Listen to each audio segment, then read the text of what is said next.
하나님 말씀은 신약 성경 로마서 8장 28절에서 30절입니다. 하나님의 부르심이란 제목으로 하나님 말씀 전하겠습니다. 성경을 보면은 하나님이 부르시는 장면이 굉장히 많이 등장을 합니다. 하나님은 동산 나무 사이에 숨은 아담을 부르셨고요.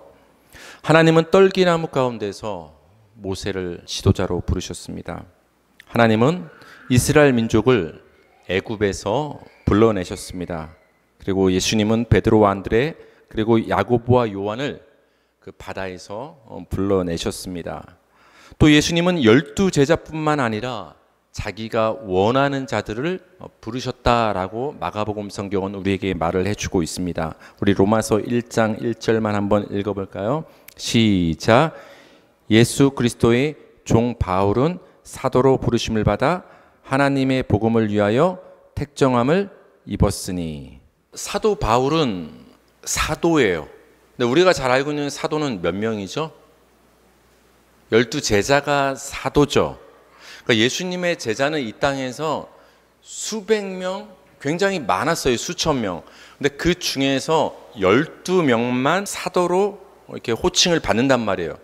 근데 예수님이 이 땅에서 사역을 감당하실 당시 이 바울은 사도에 사실 속해 있지 않았어요.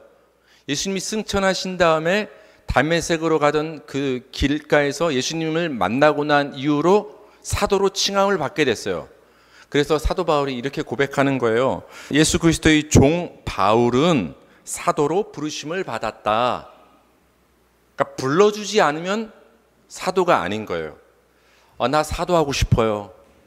나 뭐 하고 싶어요.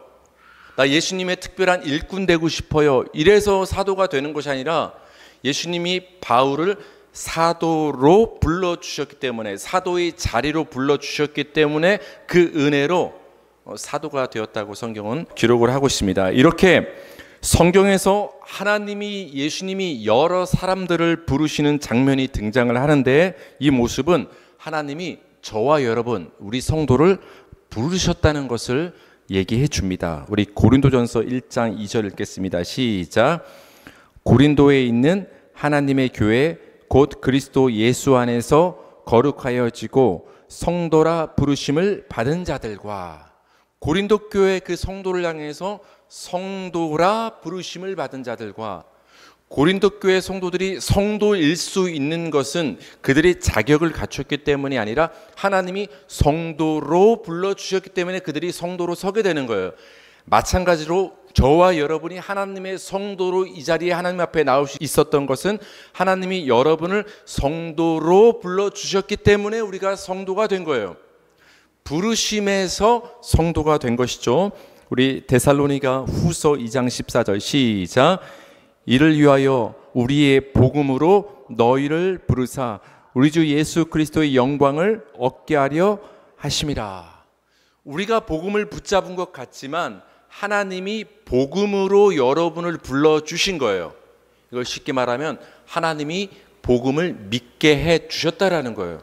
이처럼 여러분, 우리가 복음을 접하게 되고 예수님 앞에, 하나님 앞에 나와서 신앙을 갖게 된 그 출발점은 하나님이 우리를 부르셨기 때문에, 뒤집어 말하면 부르시지 않으면 그 누구도 하나님 앞에 나와서 성도로 설 수가 없는 거예요.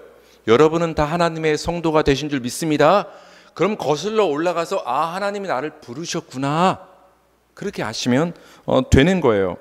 이렇게 하나님의 은혜는 부르심으로 표현되고, 다시 말하면 하나님의 은혜는 부르심으로부터 은혜가 시작이 되는 것입니다. 로마서 8장 29절과 30절 오늘 본문인데요. 읽겠습니다. 시작. 하나님이 미리 아신 자들을 또한 그 아들의 형상을 본받게 하기 위하여 미리 정하셨으니 이는 그로 많은 형제 중에서 맏아들이 되게 하려 하심이라. 또 미리 정하신 그들을 또한 부르시고 부르신 그들을 또한 의롭다 하시고 의롭다 하신 그들을 또한 영화롭게 하셨느니라. 여기 보면 밑줄 그은 부분에 이렇게 나오거든요. 미리 정하신 자들을 또한 부르시고. 하나님이 부르셨는데 누굴 부르셨다고 지금 얘기가 나오죠? 하나님이 미리 정하신 자들을 불러내셨다. 그러니까 여러분이 하나님의 성도가 되고 교회가 되고 자녀가 되어서 하나님의 은혜를 입게 된 것은 그 앞서서 하나님이 여러분을 정하신 일이 있었다라는 거예요. 정하셨기 때문에 우리를 부르신 거예요. 물론 하나님이 우리를 정하신 것은 보이지가 않아요. 하나님, 저를 하나님이 정하셨다라는 것을 어떻게 알 수 있습니까? 지금까지 말씀드렸잖아요. 하나님이 여러분을 정하신 걸 어떻게 알 수 있죠? 나를 부르심을 통해 알 수 있는 거예요. 아, 하나님이 나를 부르셨다라는 것은 하나님이 나를 정하시는 일이 있었구나. 정하셨기 때문에 하나님이 나를 부르셨구나. 이렇게 알 수가 있습니다. 그러니까 여러분, 하나님은 아무나 부르시는 것이 아니라 미리 정하신 자들을 부르신다라는 거예요. 하나님이 우리를 정하셨다는 것을 다르게 말하면 하나님이 우리를 뜻하시고 계획하셨다는 의미가 됩니다. 우리 로마서 8장 28절을 다 같이 읽겠습니다. 시작. 우리가 알거니와 하나님을 사랑하는 자 곧 그의 뜻대로 부르심을 입은 자들에게는 모든 것이 합력하여 선을 이루느니라. 아멘. 그의 뜻대로 부르심을 입은 자들에게는, 여러분, 이 세상에서도 어떤 높은 사람이 대통령이든 회장이든 누군가를 임명할 때는 어떻게 임명하죠? 그 뜻대로 계획하에 선택을 하게 되는 것 아닙니까? 그것처럼 하나님은 갑자기 누군가를 불러내는 것이 아니라 그 하나님이 뜻하신 대로 그 사람을 불러내시는 거예요. 그러니까 하나님이 우리를 정하셨다, 이 말은 하나님이 우리를 향한 뜻과 계획이 그 옛날 있었다라는 것을 우리는 알 수 있습니다. 그러니까 여러분, 우리가 하나님 앞에 이렇게 나와서 부르심을 받은 자체가 얼마나 영광스럽고 은혜가 되느냐면, 그 천지 만물의 주제가 되시는 창조주 하나님이 여러분 한 분 한 분을 뜻하셨다라는 거예요. 계획하셨다라는 거예요. 그 뜻과 계획이 있기 때문에 이 역사 속에서 여러분을 불러내는 그 일이 있었다는 것이죠. 우리 에베소서 1장 5절 읽겠습니다. 시작. 그 기쁘신 뜻대로 우리를 예정하사 예수 그리스도로 말미암아 자기의 아들들이 되게 하셨으니, 하나님은 우리를 아들로 부르신 거예요. 아들은 뭐예요?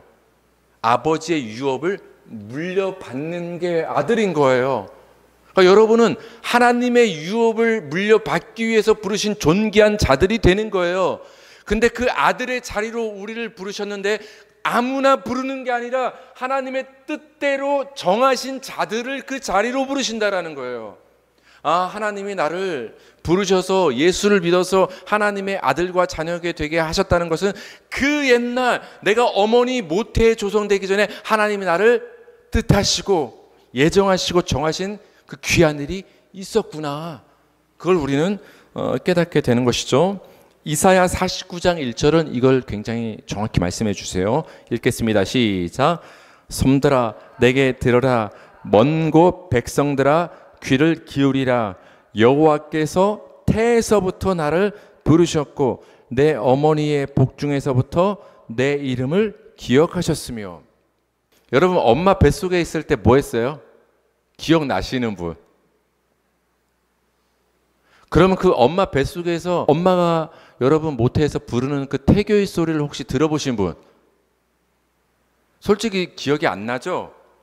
근데 하나님께서 지금 뭐라고 말씀을 하시냐면은 여호와께서 여러분을 어머니의 모태에서부터 여러분을 부르셨다, 이 말이에요. 저는 목사님 어느 날 예수님을 믿지 않다가 이웃집 사람이 어느 교회 가봅시다, 뭐 어떤 사건을 통해서 그때 예수님을 영접하고 예수님을 믿게 되었습니다. 그때 하나님이 나를 부르신 것 아닙니까? 그렇게 생각할 수도 있어요. 근데 하나님은 여러분이 어머니의 태에 있을 때 이미 부르셨어요. 이미. 그 부르셨다는 말을 다른 말로 말하면 여호와께서 여러분의 모태에서부터 여러분을 뜻하시고 정하신 거예요. 사실 모태보다 더 이전에 아주 먼 옛날 하나님은 여러분을 뜻하시고 계획하시고 부르시는 일이 있었던 거예요. 단지 그것을 우리가 육체를 입고 이 땅에 태어났을 때 역사의 시간 속에서 우리가 현장 속에서 그 부르시는 음성을 사람을 통해서 때론 말씀을 통해서 사건을 통해서 우리가 깨닫고 들을 뿐이지 사실은 하나님은 이미 여러분을 부르셨다라는 거예요. 그래서 여러분 부르심은 굉장한 은혜가 되는 것입니다. 여러분 하나님의 부르심이 왜 중요합니까?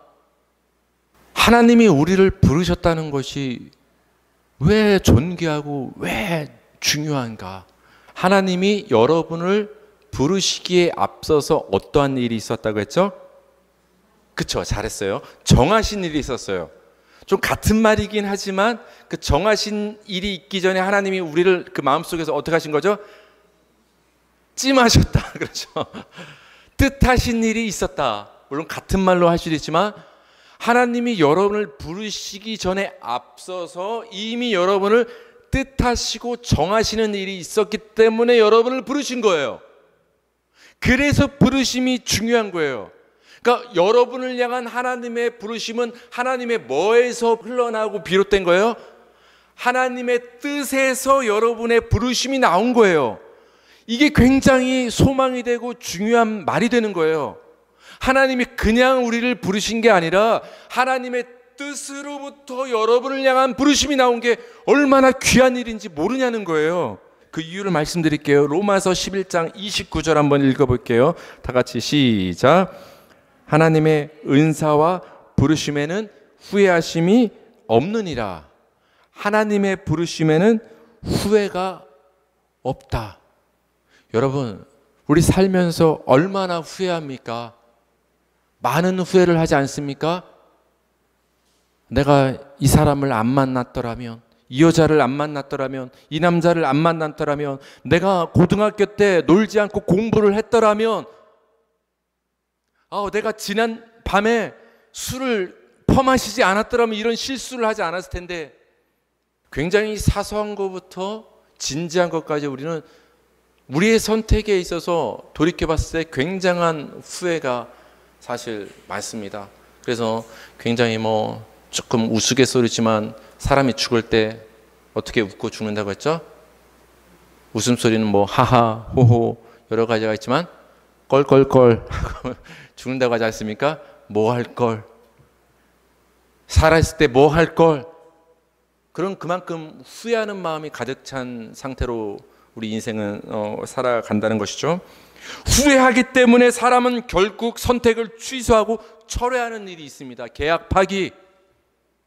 여러 관계에 있어서 우리가 선택을 철회하고 계약을 파기하는 경우가 굉장히 많지 않습니까? 그러나 여러분을 향한 하나님의 부르심에는 후회가 있다 없다? 후회가 없다라는 거예요. 하나님의 부르심에는 후회가 없다는 말은 쉽게 말하면 이런 말이에요. 로마서 방금 읽은 11장 29절을 좀 현대적인 표준 세번역으로 번역하면 이런 의미가 돼요. 우리 한번 밑에 줄을 한번 다 같이 읽어볼까요? 시작. 하나님의 부르심은 철회되지 않습니다. 하나님의 부르심은 후회가 없다. 이 말은 하나님의 부르심은 철회되지 않습니다. 취소되지 않는다라는 거예요. 하나님이 여러분을 부르셨다가 너 하는 거 보니까 조금 마음에 안 들어. 너 열심히 봉사하고 일하고 최선을 다해서 살아야 되는데 내가 너 살아가고 신앙생활하는 꼬라지를 보니까 영 마음에 안 들어. 너 부른 거 나 후회가 돼. 너 부른 거 취소할래. 철회할래. 그게 하나님의 부르심에는 없다라는 거예요. 우리의 어떠함과 행위와 상관없이 여러분을 부르신 그 하나님의 부르심은 결코 후회와 철회가 없다라는 거예요. 여러분 이거 굉장히 놀랍고 은혜가 되지 않습니까? 언제든지 하나님이 여러분을 향한 부르심을 철회하고 무르고 취소할 수 있다면 여러분 얼마나 불안할까요? 우리가 하루하루가. 하나님이 여러분을 선택하고 부르셨는데 여러분을 향한 그 하나님의 선택과 부르심은 절대로 취소되거나 후회되거나 물러지거나 철회되는 일이 없다라는 거예요. 그래서 여러분 우리는 하나님 앞에 담대하게 나올 수 있다고 히브리서 성경은 말해주는 거예요. 하나님, 목사님, 일주일 동안 제가 이런 못난 모습이 있는데요, 여러분, 마귀는 여러분을 고소하는 사람이에요. 여러분, 검사가 하는 일이 뭐죠? 고소장, 공소장을 보고서 어떻게든 죄를 찾아내는 것 아닙니까? 어떻게든. 그럼 변호사는 뭐 하는 일이에요? 어떻게든 무죄로 만들려고 하는 사람. 검사와 변호사는 달라요. 근데 마귀는 하나님의 법정에서 검사예요. 그럼 변호사는 누구예요? 여러분, 세상에서 돈 많은 사람들은 죄가 있어도 죄가 안 되는 경우 솔직히 얼마나 많아요. 돈이 없으면 변호사도 못 사서 권력도 없어서 죄가 되는 것 아닙니까? 정말 변호사가 잘 변호만 하면 우리가 봤을 때 분명히 이 정치인은 죄인인데 저 사업가는 죄인인데 무죄로 풀려나는 경우가 얼마나 많습니까? 근데 서민은 저 정도야 뭐 봐줄만 한데 감옥에 갇히는 경우 유치장이 얼마나 많습니까? 변호해 줄 사람이 없어서 그래요. 근데 여러분, 하나님의 법정이 있습니다. 그 검사된 그 사탄이 엄청나게 여러분을 고소합니다. 여러분의 귓가에 대고 너 이거 잘못했어. 너 이렇게 살아서야 되겠니? 너 이러다가 하나님이 널 부르신 거 후회할 거야. 너 하나님이 널 선택한 거 철회할 거야. 그럼 우리 가슴이 떨리는 거예요. 내 구원이 흔들리는 건가? 마귀 얘기 듣고 나면 그때 우리의 영원한 변호사 되시는 성령님이 여러분을 하나님 앞에서 예수님이 변호하십니다. 보혜사 성령님이 여러분 마음에 와 계신 줄 믿으시기 바랍니다. 여러분 마음 안에서 여러분을 변호하는 거예요.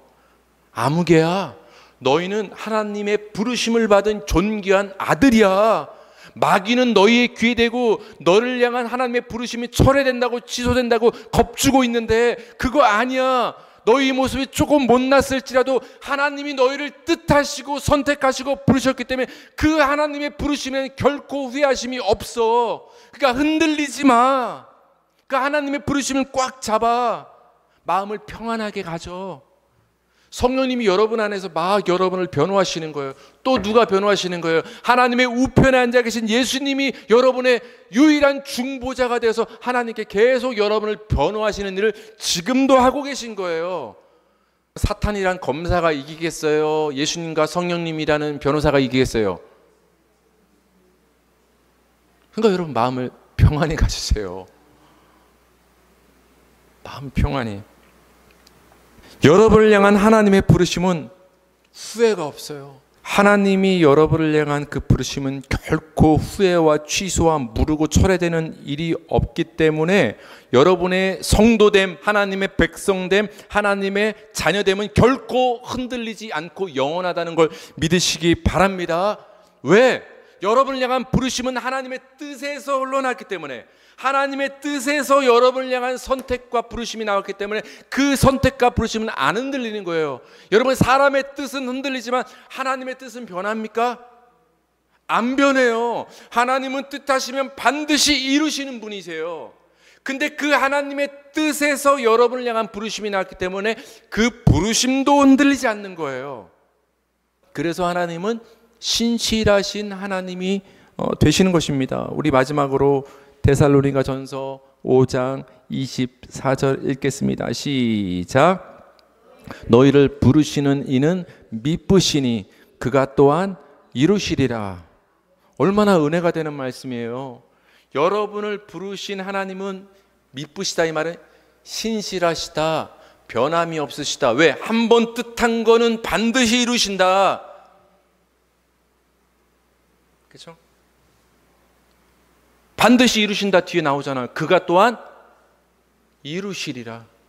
여러분을 그 옛날 하나님께서 선택하시고 뜻하시고 정하시고 부르시는 일이 있었는데, 하나님은 신실하셔서 여러분을 부르신 그 구원의 부르심을 어떻게 하신다? 반드시 이루신다. 그러니까 여러분, 부르신 분도 하나님이시오, 이루신 분도 누구예요? 하나님이신 거예요. 따라하실까요? 부르신 분도 하나님이시오, 이루신 분도 하나님이시다. 처음과 끝이 누구시다? 하나님이신 거예요. 그래서 성경은 하나님을 처음과 나중, 알파와 오메가라고 하시는 거예요. 여기에 끼려고 하지 마세요. 우리가 하나님이 시작하시고 하나님이 완성하시는 거예요. 이걸 은혜라고 하는 거예요. 내가 할 수 없는 것을 하나님이 하시는구나. 이게 은혜이고 그 은혜의 말씀이 우리에게 다가올 때 그걸 복음이라고 하는 거예요. 복음. 얼마나 복된 일입니까? 그렇기 때문에 우리 성도의 소망은 하나님의 부르심에 있는 거예요. 하나님의 부르심을 생각할 때마다 우리 마음엔 소망이 가득 차게 되는 거예요. 내가 뜻하고 내가 선택했기 때문에 내가 성도가 되고 하나님의 자녀가 되고 하나님의 백성이 돼서 구원을 받는 것이 아니라 자격 없는 나를 뜻하시고 정하시고 부르셨기 때문에 내가 하나님의 성도와 자녀와 백성이 되고 구원을 받았기 때문에 그 부르심 자체가 우리 성도에게는 소망이 되는 것입니다. 사람의 뜻은 변하고 사람의 부름과 선택에는 후회가 있습니다. 그렇기 때문에 변하고 철회가 되고 무효가 됩니다. 그러나 하나님의 뜻, 변하지 않는 뜻에서 여러분에게 흘러나온 그 변하지 않는 부르심도 영원한 것을 믿으시기 바랍니다. 여러분의 행위와 여러분의 겉모습과 어떠한 자격의 소망을 두지 마시기 바랍니다. 자격 없는 여러분을 뜻하시고 부르셔서 끝까지 구원의 부르심을 이루시고 성취하시는 그 하나님의 부르심의 소망을 두시기 바랍니다.